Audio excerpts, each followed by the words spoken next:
I would say don't get shiny object syndrome, Yeah. because I know for myself, when I was first diving into all of the education that's out there, like all of that content, it was like, okay, house hacking, wholesaling, burring, flipping, note investing, like all of these property management, turnkey invest, like all of these things that you could do and be successful at, right? Like there are probably millionaires in all of those categories that I just listed, but it's like, you have to choose something to put your focus on and take action in. When you have all these options, it's really hard to know what that first step of action is. It's just like, okay, what's the first thing? Like what's next? The very next thing you want to do. And a lot of times it comes down to either house hacking or wholesaling for people, just because with house hacking, you have access to, maybe a zero down payment loan, that can either eliminate or drastically lower your living expenses, which can let you save up to buy a rental or do something like that in the future. And then with wholesaling, it's a lot of work, but it doesn't take a lot of capital up front to get that first deal and then turn that into something else. So really just like try to put the blinders on from all of the like amazing strategies and figure out what is the first thing that I want to do. And that can lead to, down the road, any other type of investing that you want to do. Lili, thank you for joining me for our Thought Leader Spotlight series. I'm your host, Matt Camp, head of partnerships for DealMachine. And on these, we really like to shine a spotlight on industry experts like yourself to really share your inspiring stories and educate our audience on the lessons you're learning and how you see the world evolving. So really excited to have on Lili Thompson today. You're a basketball player turned real estate investor. So I know you played at Stanford, Notre Dame. You were with the Globetrotters for a year until the pandemic. And now you're on your real estate investing journey, and you're putting out amazing content on YouTube. I love your YouTube channel there, so I'll make sure that we link to that as well. But you've been documenting your journey there, so really excited to hear more about it, and welcome on today. Thank you so much. I don't know if I would describe myself as an industry expert, but just the same thing with the YouTube channel. I'm excited to be here and just share my story and hopefully, help other people out there as well. Yeah, expert in training. There we go. Yeah, that works. Yeah, and you're just so transparent about your journey and really showing off like the things that are going well, the things that aren't, and that's why I think you're just very authentic on all of your content. So make sure if you're watching this, make sure to check that out as well. But yeah, I appreciate it. Thank you. Yeah, to kind of start off, can you maybe share with our audience more about your journey, your background, kind of why you wanted to get into real estate and why you wanted to start that channel too? Yeah, so like you said, I am a basketball player my entire life. And my first basketball team, I was 3 years old, and my dad was the coach. And I just remembered that like 3-year-olds and 4-year-olds don't have very good coordination. So we would actually play on carpet that had like the tape for the lines on the court on top of it, because we were always falling over and stuff. So I was tiny when I started my basketball journey. But I played very competitively although growing up. And like you said, I got the chance to go to 2 amazing universities and eventually, play with the Globetrotters a little bit there as well. And during that time, just being in the sports world and eventually the professional sports world, you meet a lot of successful people. And whenever there's a group of successful people, there's probably a high percentage of them that either made their money in real estate or made their money elsewhere and then put it into real estate. And so I started to just like hear little things. I remember I had a mentor who was just like this really happy, laid back dude, right? And, I would be like, what do you do all the time? He's like, whatever I want, a little this, little that. And it turned out that he invested in real estate and had enough passive income to just support his living expenses and kind of did what he wanted, whether it would be, come to basketball camps or travel, see his family, that type of thing. And so I was still in high school at that time, but that's what kind of piqued my interest of like, what is this passive income thing? Like, this seems to be the opposite of like the 9-to-5 grind that we kind of, see so often. And so that was like planting the seeds of it for me, but I was still all in on basketball. That was what I had done my whole life. That was, my dream to go pro. And 3 months before the end of my last season in college, I blew out my knee in a game. And, for any athletes out there and anyone who's ever had like that physical injury, that physical limitation, it can be devastating, and that's what you put your identity into. So I had to figure something else out. I was lucky enough to get to join up with the Globetrotters for a little bit while I was rehabbing my knee and doing some like media and trick shot stuff for them, which was really cool. And then COVID happened. And so it was kind of like, okay, back to the drawing board once again. And I remember that like one of the things that mentor taught me was like the best place to start in real estate investing is just like own where you're living and turn that into an investment. And before like the term house hack, I knew what that was. That was kind of the thought. And he was saying like, you can be in college and, you know, just rent your rooms in your house out to your buddies or whatnot. And so I had started that process a little bit and actually closed on my first house hack like 2 weeks before the shutdowns happened. Wow. And I had even chosen a tenant who was coming in from out of state. They were going to live in one unit of the duplex. I was going to live in the other. And then we had signed a lease and everything. And then it was like, oh, we can't travel. So they couldn't come. And it was just like, okay, I'm immediately in this situation where I don't have a tenant. I don't know what's going on. But then, of course, some things like forbearance came about and I was able to take advantage of that. And then I'm just sitting in my room like, okay, there's a pandemic. I just bought this house. Like, can't go anywhere. What should I do? And I think so many people probably turn to things like create those creative outlets. And for me, that was YouTube. And my motto going into it was kind of just do cool stuff and document it. And I'm like, okay, this real estate thing is pretty cool. Like I just got this house, you know, right out of college. So let me make some YouTube videos about it. And as that started to, you know, grow a little bit with just a couple of people watching my videos, it was like, okay, what's the next step? And for me, I turned to wholesaling because it seemed like a good path, low risk, right? Like low barrier to entry and just a way to kind of learn the industry. And so I did, you know, probably about, I think 8 or 9 wholesale deals before I kept the first deal for myself and, you know, got connected with a hard money lender through that wholesaling process and started burring. So in the last few months, just in the last 3 or 4 months, added like 7 units to my portfolio through the burr strategy and trying to just keep growing from there. Nice.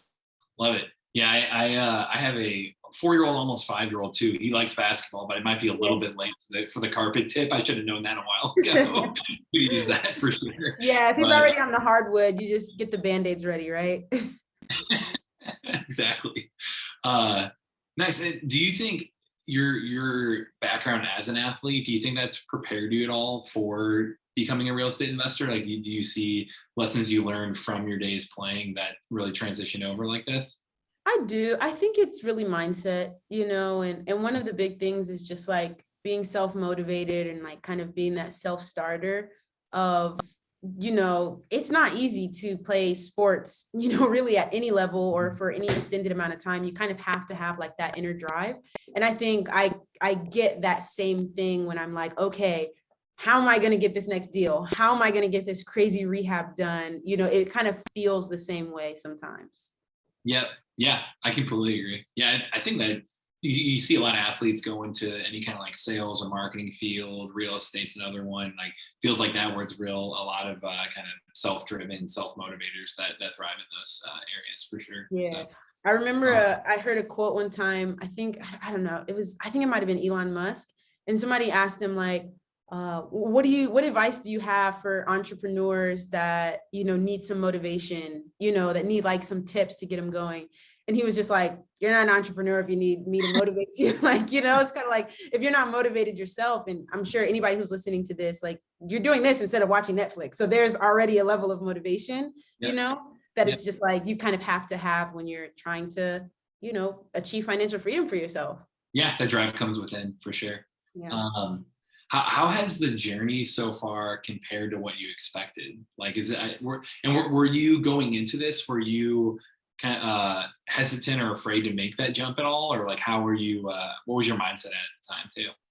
I just probably go back and watch some of those early YouTube videos and every now and then I do. And I'm like, I had no idea what I was doing. You know, I don't even know what I was expecting, but it was kind of just like, okay, I've heard about this thing. You know, there's some way to get involved in real estate. You know, being the deal finder seems kind of like the way to go. And it wasn't until I actually got that first deal that I was like, oh, this works. And like, I can repeat this and build it out into a system I think at the beginning, what I was expecting was just like putting in some effort and like doing a one-off deal, to get some extra cash versus like putting together a system and like doing enough to do this full time now. Yeah. Yeah.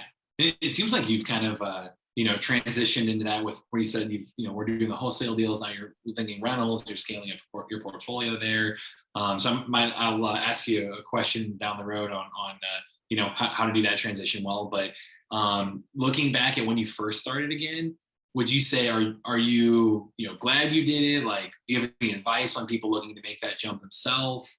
Any advice on that mindset shift that they need to make? Yeah, just curious, because there are a lot of people watching this that are probably, they're doing the right things in terms of educating themselves. They're watching things like this. They're, going to subscribe to your YouTube and watch that type of stuff, but they, might be hesitant to make that jump. So what kind of advice would you have for them? I would say don't get shiny object syndrome, because I know for myself, when I was first diving into all of the education that's out there, like all of that content, it was like, okay, house hacking, wholesaling, burring, flipping, note investing, like all of these property management, turnkey invest, like all of these things that you could do and be successful at, right? Like there are probably millionaires in all of those categories that I just listed, but it's like, you have to choose something to put your focus on and take action in. When you have all these options, it's really hard to know what that first step of action is. And so something that I talk about on YouTube and a lot, like when I'm DMing with people on Instagram, is just like, okay, what's the first thing? Like what's next? The very next thing you want to do. And a lot of times it comes down to either house hacking or wholesaling for people, just because with house hacking, you have access to, maybe a zero down payment loan, that can either eliminate or drastically lower your living expenses, which can let you save up to buy a rental or do something like that in the future. And then with wholesaling, it's a lot of work, but it doesn't take a lot of capital up front to get that first deal and then turn that into something else. So really just like try to put the blinders on from all of the like amazing strategies and figure out what is the first thing that I want to do. And that can lead to down the road, any other type of investing that you want to do. Yeah, and I agree. I mean, there's so much, there's so much good content out there of people explaining like how they did all these different various niches or creative financing strategies or all of that. But that's what we try to do as well, just because a lot of our, audience are wholesaling or they're trying to get into it too. It's just, we want to be a tool where it's just like, hey, just go out there and start to drive around, start to, pull a list or create your own list and start to talk to people and go direct to seller like that. And that's where you can start to build momentum and make things happen. So, do you know, for anyone trying to find that niche, do you think they'll naturally fall into it, or do you try to have them be more intentional about it, or do you have any tips there on that first deal? I think it comes down to like, what do you have the most of available to you, right? Like if you have a bunch of time and maybe not a lot of cash, well then wholesaling is probably good for you, right? Because it takes a lot of time. Like you were saying, like get out there and drive, if you got a car and you can get a tank of gas, a couple times a week, get out there and drive, talk to sellers, send out a campaign. Like that might be the way to go. On the other hand, for myself, it was like, well, I have access to this FHA loan, 0% down, I don't have a ton of time because I'm on the road, I'm traveling. And my initial plan before the pandemic was like, okay, well, I can get this house hack, live in it while I'm there. And when I'm out on the road, put it up on Airbnb, and that can be like my first strategy. So I think everyone's going to have some type of advantage or some way to see like, okay, this is the opening that I have in my life right now. Let me put real estate into that. Yeah, love that. And you're going through that journey right now, and like I mentioned, you're very transparent on your videos on like, hey, here the challenges that I'm facing. What are some of the biggest lessons that you've learned so far that you could share with people on if you were going to go back and do it again, things you would do differently already? Man, I think it's like don't waste a mistake. And when I say that, I mean like in basketball, if you do something wrong and like your coach pulls you out of the game, like they're usually going to tell you why, right? Like, oh, Lili, you took a bad shot, or like you turned the ball over. That's why you're coming out. And it's so that when you go in the next time, you don't do that thing again, right? And so for wholesaling, like there have been times where I had a bad deal and I'm marketing that bad deal and I have buyers who are saying no, and I like wasted that mistake. When the real breakthrough for me came when I get a bad deal and the buyer says no, and I say, okay, why? Like what about this deal don't you like, or what could I have done better? Or can you show me how you would have approached this deal? And then now, like I've had so many buyers who are so willing to be like, yeah, I'm going to teach you the right way to do it, because then I don't have to do it again and you can just bring me good deals, you know? Right. And then that way it's like, okay, yes, I made a mistake, but it wasn't wasted. Like I've learned so much about finding ARV, the right parts of town to be in, estimating rehab. Like I'm not a contractor. I don't know how to do this, but I've had buyers be like, okay, look, this is how I do it. You know, I've got a checklist and here's my estimates. So just like not wasting, like expect to make mistakes. It's going to be fine. You know, everybody's going to make mistakes when you get started, but just try to take advantage of them and learn from them and keep moving forward. That's awesome. Yeah. I know, you know, going through, like you give a fair number of resources for people kind of going through their first time. If you go to your, go to Lili, is it liliinvest.com or Lili Invest? Yeah. On there, you can see, like I looked at the wholesaling business plan that you have on there.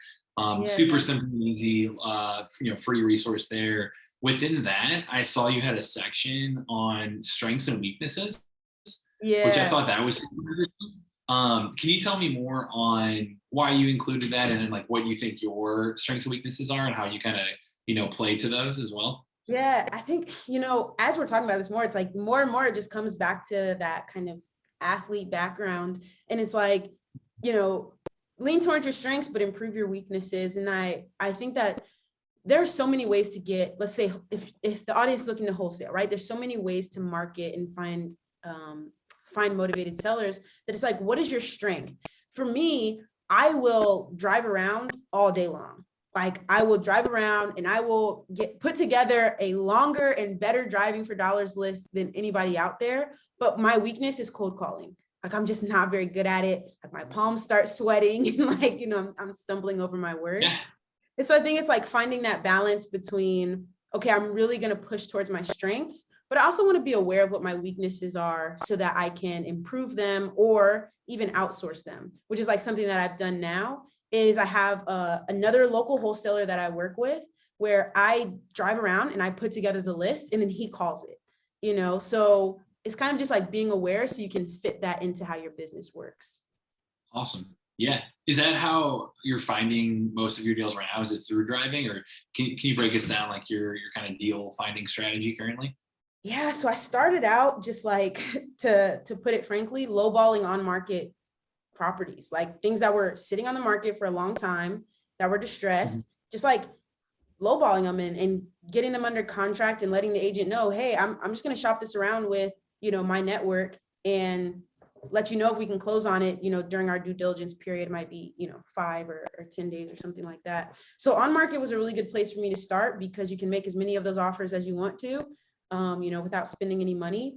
And now that my system has grown a little bit, a lot of it is pocket listings from those agents that I made connections with in the past, where they'll be like, hey, I've got somebody who wants to put their house on market, but it's not the best bet for the MLS for whatever reason. It's distressed or outdated. You know, do you want to take a look at it? So a lot of deals come through that. I drive for dollars and send it to, you know, the partner that I have, and he cold calls it. If he gets something, I get first dibs at it to actually take it down myself and pay him like a bird dog fee. And if I don't want it, then we pass it along to another investor just as a typical wholesale and split it 50-50. Nice. And is your strategy at this point more focused on the buy and hold? Like, I'm just curious how you see your strategy evolving, you know, as you're building up that rental portfolio and moving forward here. Yeah, you know, it goes back to that mentor / coach I had in high school, where it's just like, yeah, I want passive income to support my living expenses. And I'm not a super extravagant person who buys a lot. And so I just have a number that I'm trying to hit with my passive income to support myself and my family. And that means buy and holds. So I'm not super interested in flipping, but I do try like the BRRRR strategy. I actually just left a closing where it's just, you know, I work with some local hard money lenders. a private money lender that I know from my basketball days. They usually fund the purchase for me. I fund the rehab with what I've made from wholesaling. And then after the rehab's done, refinance it out, pay them back, pay myself back, keep it as a rental, and then kind of do it all over again. The whole Burr framework there. Nice. Yeah. So you said for funding the deal, can you kind of reiterate for people, that haven't been through this process before, how you're funding the deal, how you're finding lenders or private money, any of that, and any advice around funding deals would be fantastic. Yeah. Typically, and I have a whole video that I just put out on this, so it would be a good one to watch just for anybody who wants to wrap their head around like what are the options out there. So of course there's cash, right? Which probably most of us just don't have access to at the beginning, to just drop a couple $100,000 to buy and renovate a property. And so the first thing that I started with was a hard money lender that one of my cash buyers introduced me to. So I had a deal under contract and I was shopping it around with some of the buyers. And one of them said, hey, this is a really good deal, but I just don't do single families anymore. He's like kind of grown past that. He's like, but I can put you in touch with my hard money lender and, he'll fund it for you. Yeah. And that hard money lender ended up doing 100% of the purchase and 80% of the renovation for me. Wow. And so I really only needed to bring 20% for the rehab, which, again, if you wholesale a couple of deals, great way to build up some capital. In addition to house hacking, I pretty much live for free. So I was able to save what I would have been paying in rent to put towards that first rehab. So hard money is a great option. It was a pretty high interest rate though. So it's great to be able to do the deal, but you are losing a lot to interest. And then from there, I transitioned to reaching out to some folks just in my network and saying like, hey, here's this YouTube thing documenting everything I've been learning for the past year. Would you be interested in going in on a deal with me? And in that case, they basically do 100% of the purchase. I do 100% of the rehab. And once I refinance, I give them back the purchase and I give myself back the rehab. That's awesome. Yeah. Yeah. I was going to say, do you see your funding strategy evolving over time? Like just curious on for people who are building their portfolio and, kind of getting past that initial hump, how they should be thinking about their funding strategy.